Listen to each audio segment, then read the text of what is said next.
Hello. और फिर एक नए वीडियो के साथ, और आज हम करेंगे बुद्धि का चैप्टर। ठीक है, देखिए, बुद्धि का चैप्टर अगर सारे सिद्धांत वगैरह जो इसके परीक्षण वगैरह सब पढ़ेंगे तो बहुत बड़ा चैप्टर हो जाएगा, और लास्ट टाइम में हमें इतना पढ़ने की ज़रूरत नहीं है। ठीक है, तो हम सिर्फ वही पढ़ेंगे जो हमारे एग्ज़ाम के पॉइंट ऑफ व्यू से इम्पोर्टेंट है। ठीक है, तो सबसे पहले जो हमारा क्वेश्चन होता है वो हमारे पास यही होता है कि बुद्धि है क्या। ठीक है, तो हम कह सकते हैं कि बुद्धि जटिल क्षमताओं का सेट है, परिवर्तनशील अनुभवों से परिवर्तन होता है, अनुकूलन है यानी कि पर्यावरण के अकॉर्डिंग खुद को ढालने की एक क्षमता जो होती है अपने अंदर, वो बुद्धि के ही कारण है। ठीक है, जो हम कठिन से कठिन जो कार्य कर पाते हैं वो बुद्धि के कारण ही कर पाते हैं। ठीक है, बुद्धि कहीं ना कहीं हमारे आनुवंशिक एवं वातावरण दोनों से प्रभावित हो सकती है। ठीक है, इसको अगर हम रिलेट करें तो कई बार हम ऐसे भी कह सकते हैं कि मान लो जिसके माँ और बाप डॉक्टर होते हैं तो उनका बच्चा भी ऑलमोस्ट डॉक्टर बनता है, जैसे जिसके माँ बाप आईएएस होते हैं तो उनका बच्चा भी आईएएस बनता है। ठीक है, ऐसा पूरा 100% नहीं होता, लेकिन ऐसा कुछ हद तक होता है। ठीक है, उसके बाद अगर हम बात करें तो वातावरण कहाँ प्रभावित कर रहा है, तो वातावरण हमारी बुद्धि को देखिए ऐसे प्रभावित कर रहा है। कई बार ऐसा होता है कि मान लो कोई बच्चा है और उसके जो पिता हैं वो ड्रिंकर हैं, लेकिन जब बच्चा बाहर के लोगों को देखता है, बाहर के अच्छे लोगों को देखता है, तो कहीं ना कहीं उसकी बुद्धि में ये चीज़ आती है कि हम कुछ कर सकते हैं, और वो उन चीज़ों से अलग होता है। तो वहाँ जो उनके पेरेंट्स ने की वो उन्होंने नहीं की, वो उन्होंने वातावरण से कुछ सीखा। ठीक है, चिंतन तर्क कल्पना यानी कि किसी चीज़ पे अगर हम चिंतन करते हैं तो हमारी बुद्धि के कारण होता है। ठीक है, क्योंकि बुद्धि से हम सही गलत की समझ की परख कर सकते हैं, हमारे अंदर नैतिक तर्कना आती है बुद्धि के अंदर। जब अंदर नैतिक तर्कना आती है तो हमें हमारे सिद्धांत सही गलत सबकी पहचान होती है, हम तर्क कर पाते हैं, और बुद्धि बहुआयामी होती है। बहुआयामी का मतलब होता है कि अगर हम इसको स्पष्ट रूप में समझे तो देखिए फ्रेंड्स, इसका मतलब होगा कि इसका कोई एक आयाम नहीं है। ज़रूरी नहीं है कि मान लो अगर किसी बच्चे की शारीरिक में से एक क्षति हो जाती है तो वह बच्चा किसी अन्य क्षेत्र में विकास नहीं कर पाएगा, ऐसा नहीं होता। बुद्धि अनेक प्रकार की होती है, जैसे हमारे हार्वर्ड गार्डनर ने अनेक प्रकार की बुद्धियाँ बताई हैं। ठीक है, तो वो कहते हैं कि बुद्धि अनेक प्रकार की होती है, और बुद्धि की हर मतलब एक एक खंड नहीं होता बुद्धि में। तो अगर मान लो कोई बच्चा है, अगर वो पढ़ाई में इंटेलिजेंट नहीं है तो जरूरी नहीं है वो इंटेलिजेंट नहीं है, वो किसी और चीज़ में इंटेलिजेंट हो सकता है। ठीक है, तो यहाँ हम बात करें, अगर बात करें कि बुद्धि जन्मजात होती है तो बिल्कुल बुद्धि जन्मजात भी हो सकती है, बुद्धि वातावरण से विकसित होती है। देखिए, वातावरण का प्रभाव बुद्धि पर हमेशा पड़ता है। ठीक है, उसके बाद हम बात करें अनुकूलन, बिल्कुल पर्यावरण के अकॉर्डिंग, जब हमने वातावरण की बात की वहाँ पर्यावरण अपने आप हो गया। अनुभवों से परिवर्तन होता है, बिल्कुल जैसे आपने बात करें अपन कहावत की, तो अपनी एक कहावत होती है ना कि अकल, बादाम खाने से अकल नहीं आती, बचीड़ खाने से अकल आती है, तो वो वाली बात है। ठीक है, बुद्धि क्या है, ज्ञान क्या है, ये सब चीज़ हमने बुद्धि के इसमें पढ़ ली है। इसके बारे में अगर क्वेश्चन किस टाइप से आए तो बुद्धि का जो मोटा मोटा रूप है वो हम कह सकते हैं कि बुद्धि पिछले अनुभवों से लाभ उठाकर आगे जीवन में लाभ उठाकर कार्य करने का एक तरीका हो सकती है, समस्याओं का समाधान कर सकती है, चिंतन तर्क कर सकती है, बहुआयामी होती है, कल्पना है, समस्या है, अमूर्त चिंतन है, बुद्धि ज्ञान में अंतर है, बुद्धि नवीन चीज़ को सीखने में हमारी सहायक करती है। ठीक है, बुद्धि उचित और अनुचित, मैंने जैसे आपको बताया था नैतिक तर्कना के बीच में हमारे जो अंतर करती है वो हमारी बुद्धि करती है। तो देखिए ये है हमारी बुद्धि क्या है। अब बात करें हम बुद्धि की परिभाषा की, तो देखिए बहुत वैज्ञानिकों ने बुद्धि की अलग अलग परिभाषा दी है, और बहुत है। ठीक है, तो मुझे नहीं लगता कि वहाँ से कोई क्वेश्चन अब तक उठा है, और जैसे सी टेट में तो नहीं आया, आर टेट वगैरह में तो देखो आया हुआ है ना परिभाषाओं से क्वेश्चन, लेकिन सी टेट में बुद्धि परिभाषा से कोई क्वेश्चन नहीं आया। ठीक है, उसके बाद बात करें हम बुद्धि का मूल्यांकन, अर्थात इसका मूल्यांकन कैसे किया गया और क्या हुआ। तो देखिए फ्रेंड्स, अगर हम इसका बात करें तो इसका जो सूत्र है वो होगा मानसिक आयु बटा वास्तविक आयु गुणा 100।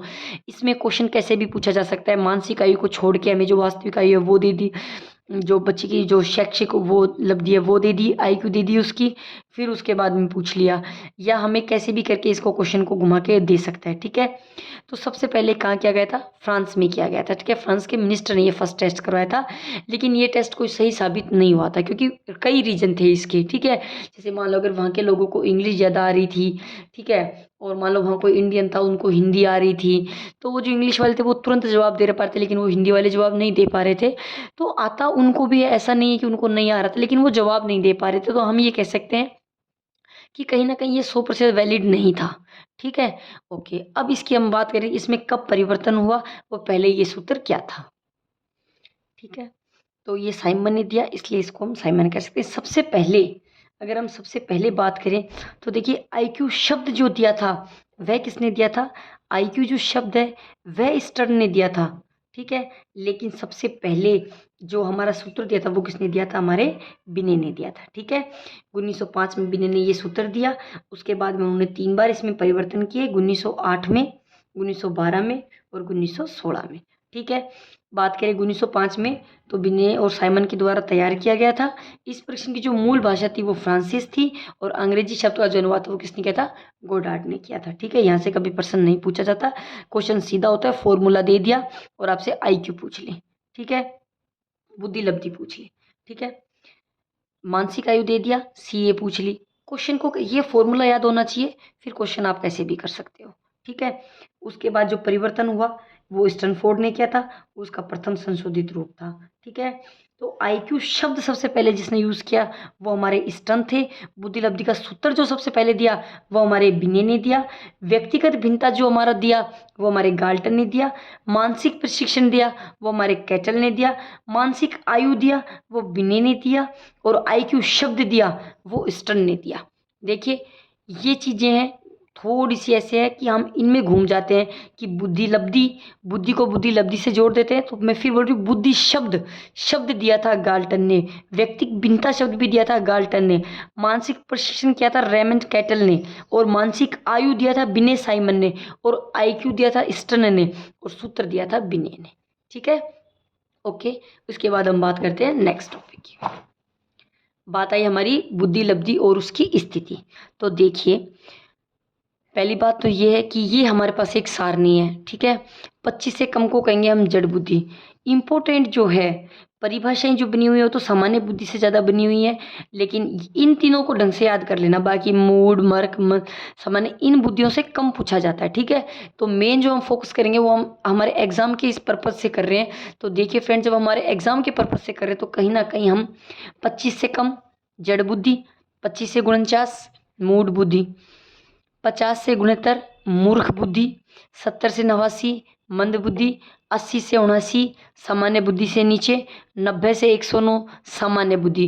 इम्पोर्टेंट है, 110 से 119 सामान्य बुद्धि से ऊपर, 120 से 119 तीव्र बुद्धि, 130 से 139 प्रखर बुद्धि और 140 से अधिक हो गया हमारा प्रतिभाशाली बच्चे।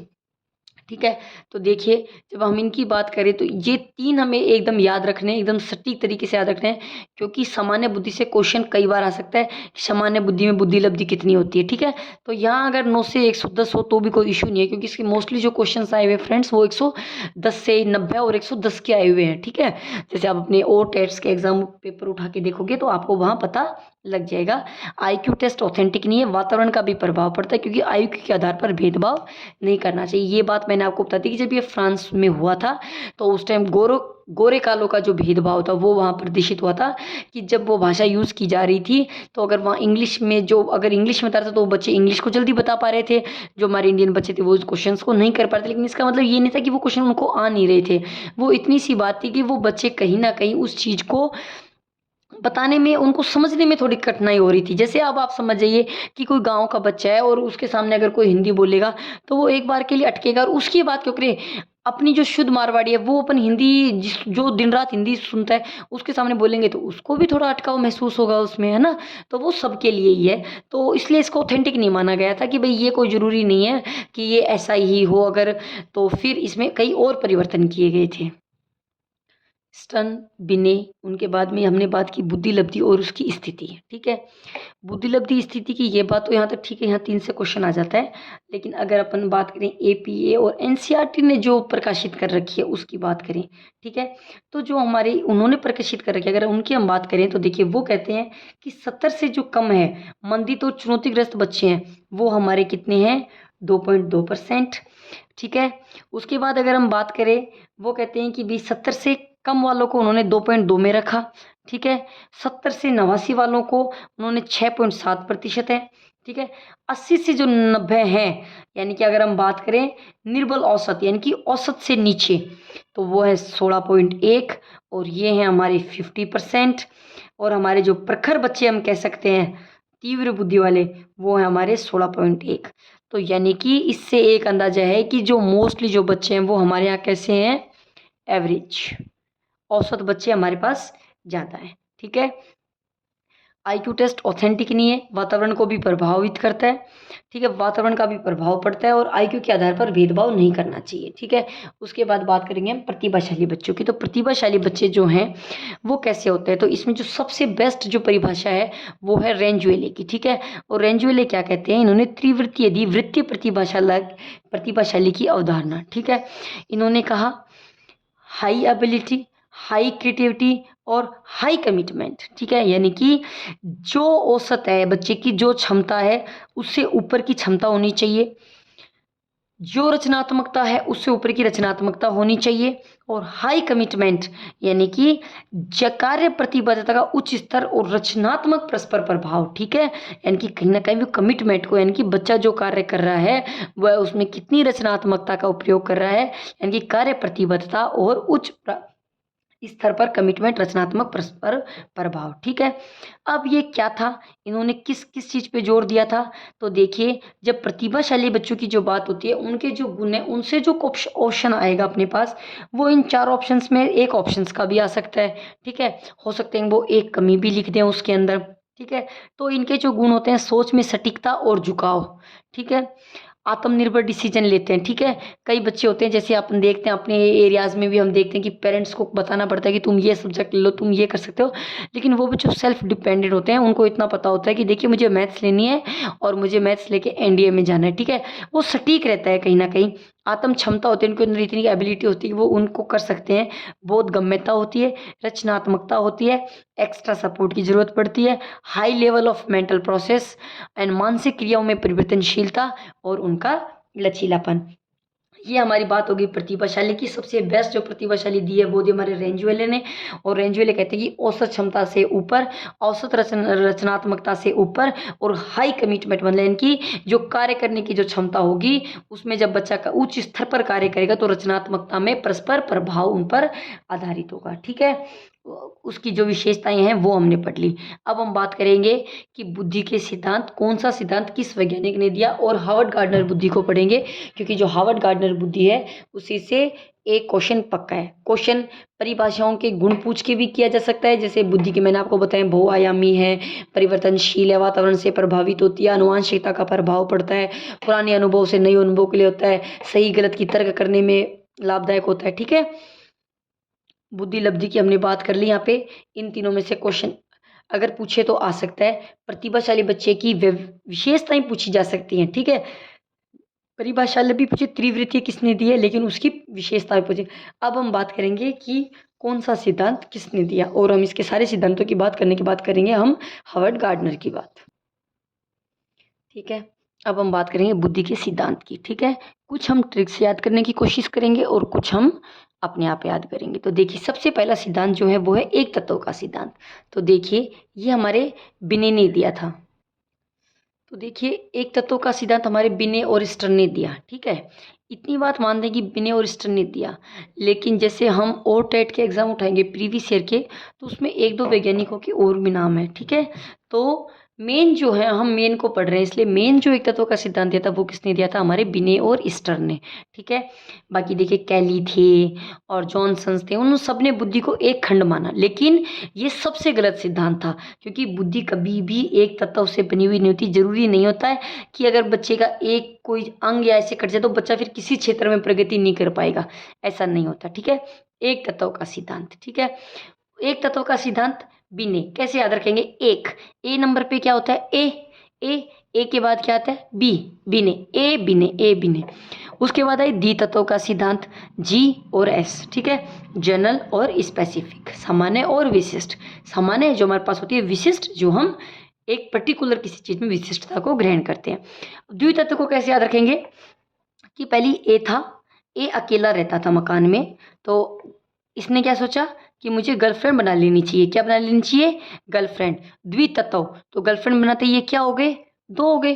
तो इन्होंने बोला कि नहीं बस अब दो रहते रहते बोर हो गए, अब चलो शादी कर लेते हैं। तो द्वितत्व जीएस, गर्लफ्रेंड से शादी की। शादी की तो गीगला भी होगा, गीगला जैसे अपने राजस्थान में जब छोटा बच्चा होता है उसको क्या कहते हैं, गीगला, ठीक है। तो तीन कैसे हुए वो, गीगला होने से तीन हो गए, थ्री आमी गीगला, थ्री आमी गीगला, समझ गए। बहुतत्व का सिद्धांत, बहु आते ही क्या हो गया, बहु आते ही सासू डाई, मतलब बहु आते ही सासू डाई। क्या एक तत्व, ए के बाद बी आता है, द्वितत्व यानी कि गर्लफ्रेंड से शादी की यानी कि जी और एस, त्रियामी तीन यानी गिलफर्ड यानी कि गीगलो, बहुतत्व, बहु मतलब बहु आते ही सासू डाई हो गई, सासू डाई हो गई, ठीक है। समूह आकार का सिद्धांत थर्स्टन, ठीक है, यानी कि हर समूह, एक मान लो कोई भी अपने स्कूल में जैसे पीटी होती है उसका ग्रुप बना दिया जाता है, तो उसमें जो आगे आगे होता है उसको हर चीज़ क्या करनी पड़ती है, स्टार्ट, यानी कि समूह के एक इंसान के पास क्या होता है, सब कुछ स्टार्ट करने का, समूह का स्टन यानी कि स्टार्ट, स्टन यानी कि स्टार्ट, ठीक है। प्रतिदर्श का सिद्धांत थॉमसन, थॉमसन को कैसे, कि भाई अपना थर्मस होता है, थर्मस से याद कर लो, थर्मस में इतना सा छेद होता है ऊपर, तो मान लो एक आदमी एक ही आंख के साथ देख सकता है ना, प्रतिदर्श, प्रति माने एक, दर्श मतलब देख सकता है, थर्मस में अंदर चाय कितनी है ये एक ही आदमी देख सकता है। एक तत्व का सिद्धांत ए बी, द्वितत्व का सिद्धांत गर्लफ्रेंड से शादी, तीन से गिलगिला, बहुतत्व, बहु आते ही सासुडाई, समूह में बैठे हो तो कुछ स्टार्ट करो, ठीक है। प्रतिदर्श का सिद्धांत थॉमसन, तरल व ठोस कैटल, ठीक है। एक बात बताओ, कटहल की सब्जी खाई है किसी ने, कैसी होती है, ठोस, कितनी ठोस होती है कि उसके तेल लगा के काटना पड़ता है वरना हाथ पूरे चिटपटे हो जाते हैं, ठीक है। कैटल याद हो गया। पदानुक्रमिक, इसको याद करने की जरूरत नहीं, पदानुक्रमिक यानी कि कोई चीज क्रम से है यानी कि सीरियल, सीरियल वट वर्णन, ठीक है। त्रितंत्र का सिद्धांत स्टनबर्ग, देखिए सबसे इंपॉर्टेंट सिद्धांत है, सबसे इंपॉर्टेंट सिद्धांत है, सीटेट की तो मैं नहीं कह रही लेकिन रीट में स्टनबर्ग से पक्का क्वेश्चन आता है, ठीक है। कैक है हब, ठीक है, छोटा बच्चा होता है शुरू में क्या सीखता है, क ख हब, क क हप, सबको क्या बोलते हैं, हप, ठीक है। और बहुबुद्धि का सिद्धांत है हमारे गार्डनर साहब, और गार्डनर साहब हमारे इंपॉर्टेंट हैं, सबसे इंपॉर्टेंट है। तो अब हम बात करेंगे हमारे गार्डनर साहब की, लेकिन गार्डनर साहब से पहले अपन छोटा छोटा इनके बारे में पढ़ेंगे ताकि इनको याद रखने में थोड़ा ईजी हो जाता है, ठीक है। एक तत्व का सिद्धांत क्यों कहा गया, सबसे प्राचीन सिद्धांत है लेकिन सबसे गंदा सिद्धांत इसको कहा गया, क्योंकि ये कहता है कि मानव जो कार्य करता है उसकी एक ही क्षमता से करता है, ठीक है। अगर एक क्षमता का खंडन हो जाता है तो फिर वो व्यक्ति कुछ नहीं कर पाता, तो ये चीज गलत साबित हुई। उसके बाद आया द्वितत्व का सिद्धांत, ठीक है। द्वितत्व में मान लो जनरल यानी कि सामान्य, यानी कि जब बच्चा पैदा होता है, जब वो कुछ गुणों के साथ पैदा होते हैं, जो क्वालिटी के साथ पैदा होते हैं, उसमें जो कुछ गुण होते हैं वो तो होते हैं उसके जनरल, लेकिन जब बच्चा वातावरण से प्रभावित होकर लोगों से इंटरेक्ट कर कर चीज़ों को सीखता है और अपने जीवन में उन चीज़ों का अनुभव करता है, तो हम कह सकते हैं कि उसने क्या किया, स्पेसिफिक यानी किसी चीज़ में विशिष्टता प्राप्त की है। उसके बाद आया त्रियामी, त्रियामी सिद्धांत हमारे किसने दिया, गिलफोर्ड ने दिया। देखिए इसका कोई एक नाम नहीं है, इसका नाम है अभिसारी चिंतन व अपसारी चिंतन, ठीक है। अपसारी चिंतन भी कह सकते हैं इसको, सीओपी का सिद्धांत भी कह सकते हैं, और प्रज्ञा संरचना मॉडल भी कह सकते हैं इसको। इसके बहुत नाम है और गिलफोर्ड भी अपने आप में इंपॉर्टेंट है, ठीक है। इसकी जो वो है वो सक्रिय गुना विषय वस्तु गुना उत्पाद 120, इसमें कोष्टक है, कोष्टक की संख्या पूछी जा सकती है, आप याद कर लेना, पहले 120 थी लेकिन अब 180 है, और ऑप्शन के हिसाब से आप कीजिएगा, अगर 120 हो तो आप 120 को चुनिएगा।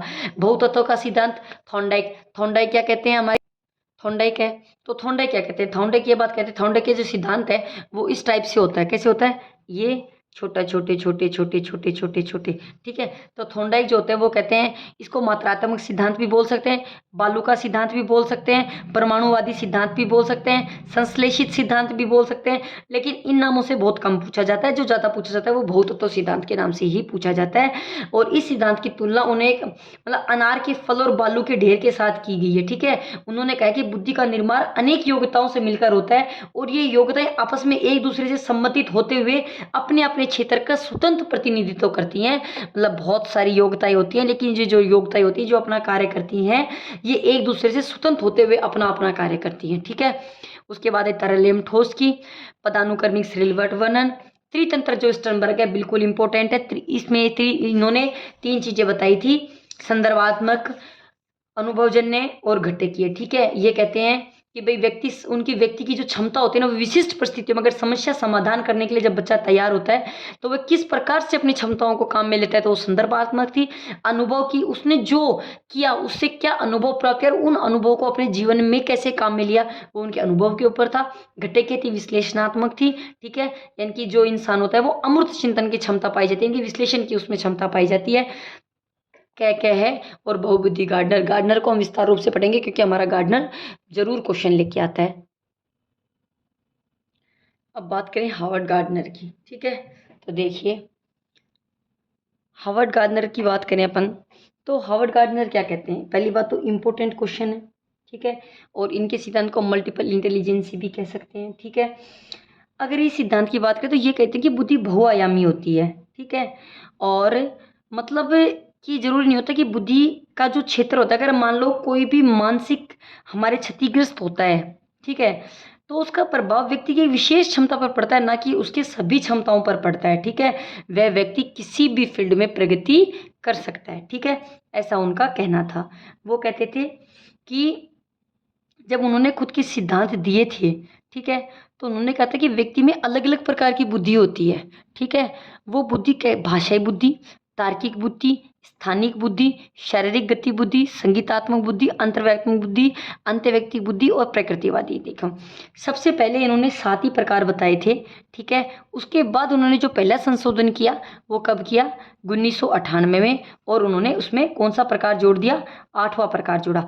अगर क्वेश्चन पूछा जाए कि वो हमारा 8वां प्रकार कौन सा है, तो हम कहेंगे हमारा 8वां जो प्रकार है वो है प्रकृतिवादी, ठीक है। उसके बाद बात करें तो उन्होंने फिर एक परिवर्तन किया, उसमें 9वां प्रकार जोड़ा, और अगर उस 9वें प्रकार की हम बात करें तो वह 9वां प्रकार होता है हमारा अस्तित्ववादी। कौन सा? अस्तित्ववादी, ठीक है। और फिलहाल वो 10वां खोज रहे हैं, ठीक है। इतनी बात होगी। अब हम इनको याद करते हैं कि भाषाई बुद्धि में कौन कौन आते हैं, ठीक है। तो सबसे पहले भाषाई बुद्धि, ठीक है, यानी कि कहीं ना कहीं भाषा का प्रयोग हो रहा है, ठीक है। तो जब भाषा का प्रयोग हो रहा है तो देखिए, वकील, कवि और पत्रकार, ठीक है। वकील कितना अच्छा बोलता है, आप देखिए एक बार। कवि को देखिए, कवि के पास तो भाषा का मतलब भंडार होता है, वो तो एक चीज को इतने शब्दों में इतने लय के साथ प्रस्तुत करता है। पत्रकार देखिए, इसकी तो जबान ही चुप नहीं होती, ठीक है। इनके पास शब्द है बोलने के लिए, इनको पता है कि कौन सी चीज़ हमें कहाँ बोलने, किस शब्द को हम किन शब्दों से प्रस्तुत कर सकते हैं, यानी कि इनको वो चीज़ है कि इनको वो चीज़ प्रस्तुत करनी आ रही है, ठीक है। तार्किक गणितीय, देखिए तार्किक गणितीय बात, जब तार्किक और गणितीय आ गया, वह अकाउंटेंट, बैंकर, साइंटिस्ट, ठीक है। सीधी सी बात याद रखिएगा कि इससे सीधा क्वेश्चन भी आता है कि मान लो एक बच्चा है, उसको पजल सॉल्व कर रहा है, तो वो कौन सी मतलब जो गार्डनर की बुद्धि का आंसर, कौन सी बुद्धि का उपयोग कर रहा है? तो वह तार्किक गणितीय बुद्धि का उपयोग कर रहा है। कौन सी बुद्धि का? तार्किक गणितीय बुद्धि का। स्थानिक बुद्धि, स्थानिक बुद्धि क्या है? देखिए, स्थान यानी कि किसी चीज का ज्ञान होना। मान लो हम बात करें एक मूर्तिकार की, ठीक है, तो जब तक एक मूर्तिकार को यही पता नहीं होगा कि भाई मुंह ऊपर होता है, टांग नीचे होती है, यानी कि उसको पता है कि कौन सी चीज किस स्थान पर होनी चाहिए, ठीक है, उसको स्थान का ज्ञान है। चित्रकार यानी कि अमूर्त वस्तु को देखकर, ठीक है, जैसे जो नाविक होता है, जैसे पायलट होता है, जैसे ड्राइवर है, जैसे चित्रकार है, जैसे सर्जन है, जैसे जो आर्किटेक्चर है। देखिए, आप आर्किटेक्चर को कभी भी देखिए, ठीक है, आप उसको ले जाके खड़ा करोगे, वो अपने आप सारा आपके मकान का नक्शा बना देगा, बना देता है ना। क्यों बना देता है? क्योंकि उस टाइम तक उसको इतना नॉलेज होता है अंदर, उसको जो ज्ञान है वो स्थानिक बुद्धि का ज्ञान है, ठीक है, कि किस स्थान पर क्या चीज होनी चाहिए, वो ज्ञान है उसको, ठीक है। उसके बाद हम बात करें शारीरिक गतिक बुद्धि, ठीक है, यानी कि कहीं ना कहीं हमारा शरीर क्या कर रहा है? गति कर रहा है। शब्द को शब्द से रिलेट करिए, सब सोल्व हो जाएगा। शारीरिक गतिक बुद्धि यानी कि क्या कर रहा है? हमारा शरीर कहीं ना कहीं गति कर रहा है। Dancer, pilot, athletics. Dancer, pilot, athletics. संगीतात्मक बुद्धि, बिल्कुल, कंडक्टर, सिंगर। अब आप कहोगे कंडक्टर कैसे आए? तो देखिए, कंडक्टर की देखना, आप कंडक्टर को देख लेना, सब्जी बेचने वाले को देख लेना, और एक हमारी कॉलोनी में चने बेचने आता है, उसका हे चना ले लो झोरू गरम हुआ मसाले गरमदार, पता नहीं वो क्या ही बोलता है एक सब्जी वाला, हे आलू ले ले, गोभी ले ले। तो एक संगीत में आ गया, उनके वो चीज जच गई कि तब वो घर से बाहर निकलते ना, तब वो बोलना जैसे कंडक्टर है, चढ़ जाओ चढ़ जाओ चढ़ जाओ, मतलब एक संगीत को यूं रिलेट किया गया है, ठीक है। सिंगर, अंत्यव्यक्तिक, नेता, सामाजिक कार्यकर्ता, टीचर। कैसे याद रखोगे? देखिए, अंत्य व्यक्ति यानी कि वो दूसरे, अंतरा व्यक्ति यानी कि वो दूसरे व्यक्ति को समझ रहे हैं, ठीक है। नेता होता है, आप देखिए, चाहे साल भर वो कभी नहीं आए, लेकिन जैसे ही चुनाव का टाइम आता है, नेता आपके पास ऐसे मंडराते हुए मिलेंगे। क्यों? क्योंकि वो क्या करते हैं? दूसरों की समस्याओं को जानने की कोशिश करते हैं, ठीक है।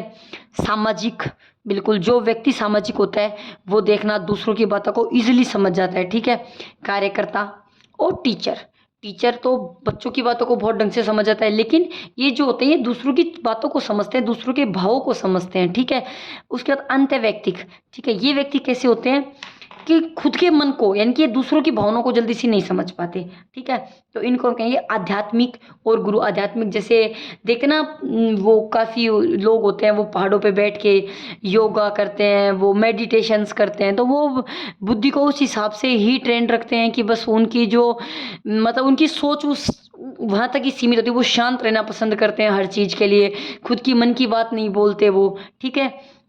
उसके बाद बात करें प्रकृतिवादी बुद्धि की, तो जो हमारे किसान और कौन है, हमारे भूगोलविद। ये हमारा प्रीवियस ईयर का क्वेश्चन है।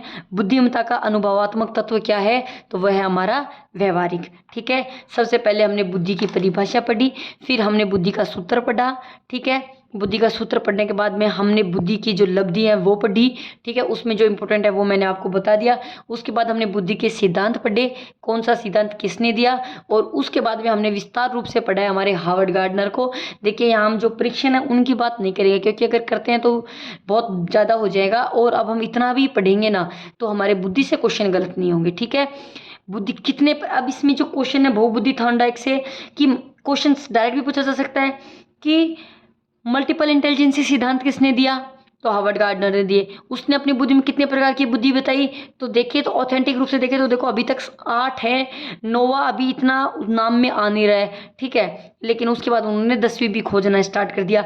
कब दिया, तो देखिए साइकोलॉजी में कभी भी देखना आप, साइकोलॉजी में है ना सन वाले जो क्वेश्चंस होते हैं ना वो कभी नहीं होते हैं, ठीक है। ये बात होगी हमारी। हम इसको कैसे याद रखेंगे, भाषा है तो तर्क है, तर्क है तो स्थान मिलेगा, और स्थान अपन को वहाँ मिलता है जब हम शारीरिक रूप से ठीक होते हैं, और जो इंसान शारीरिक रूप से ठीक होता है वह बहुत गाने गाता है। अंतःवैयक्तिक प्रकृतिवादी, और ये हमारा हार्वर्ड गार्डनर यहाँ कंप्लीट होता है। यानी कि बुद्धि को हमने 26 मिनट में पढ़ने की कोशिश की है। सिर्फ हमने वो ही पढ़ा है जो एग्ज़ाम के पॉइंट ऑफ व्यू से इम्पोर्टेंट है, और यहाँ से क्वेश्चन आपको पक्का देखने को मिल जाएगा। Okay friends.